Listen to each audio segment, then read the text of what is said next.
This is Kathy Biehl of Empowermentunlimited.net with Astro-Insight for the week of September 17, 2018. Life is hopping now. All kinds of things are falling into place. Dominoes that have been lining up and teetering since at least this summer are starting to fall as if flicked by a cosmic finger.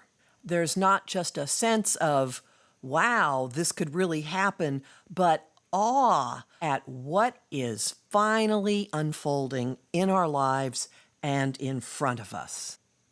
Without very much effort, you should be able to connect a lot of what happens this week to the recent past, but know that in many cases, the tripwires were laid a long, long time ago. The week is filled with explosive, catalyzing, motivating aspects that push us into action. And the very first one starts the week when Mars slams again into Uranus, which he first did in recent history in the middle of May. Where did the cosmic shoves of May 15-16 land you? What got reworked or revisited in the middle of August? What has seen some forward motion in the last week? And what explodes forth now? This is not nuanced energy. It's not necessarily gentle. It's hands in the back, shoving us forward, shoving circumstances forward. Our first response isn't whiplash or wondering what in the world just happened or confusion or having our heads go back and forth like a little cartoon figure. No, the first response is, I get it.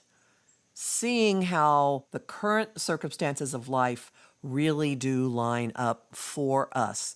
Incredible personal clarity, perhaps even confidence, perhaps even ability to communicate effortlessly who you are at this point, which is quite handy because Mercury, the cosmic communicator, slides right afterwards on the 21st into the sign of Libra. Libra is what I call relationship central.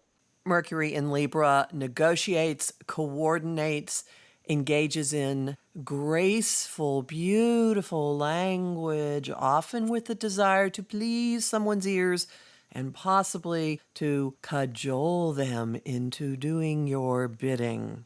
And even if there's not a manipulative undertone, Mercury in Libra does indicate a stretch of time of communicating a lot with other people, perhaps about relationships, definitely with awareness that other people are on this planet, that we are not solo workers running around all by ourselves, and an awareness of the need for social niceties and actually maybe compromising, but definitely figuring out ways to get along and coexist.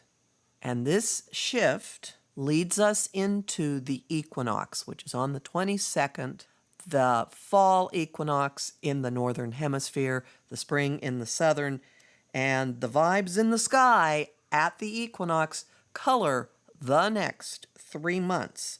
So this conciliatory tone, the openness, willingness to communicate, to talk to the other, with an undercurrent of pushiness, an undercurrent of trying to make something happen, an undercurrent of walking your talk, saying things that your actions then have to align with, an undercurrent of slamming up against authority or rules or restrictions, pointing them out and pushing against the walls.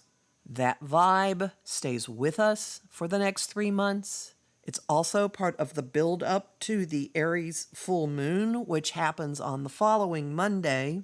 And it's got a companion undercurrent, which we'll be feeling all week, which we were feeling quite a bit last summer, which is Mars, action hero, ruler of our drive, hanging out at the south node of the moon, which represents the past and what we're moving away from.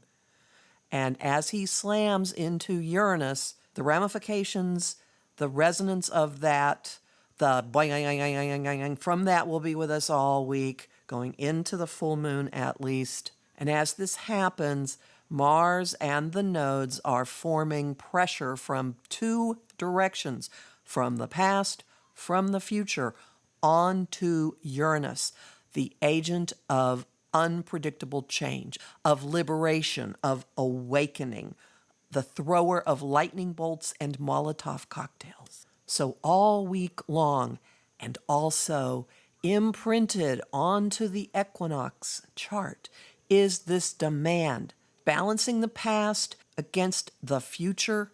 Where have we been? Where are we going?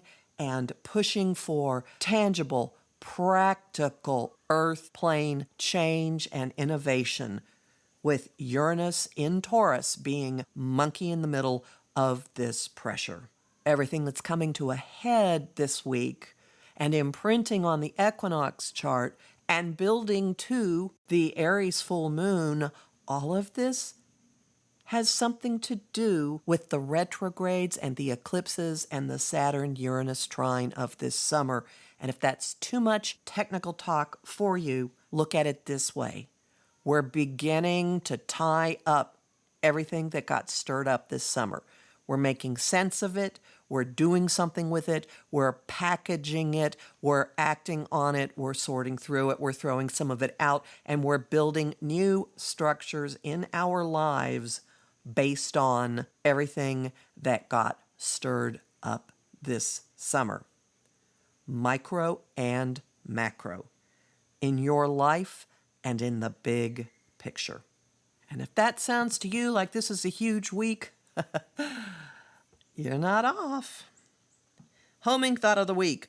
I dare to open my heart.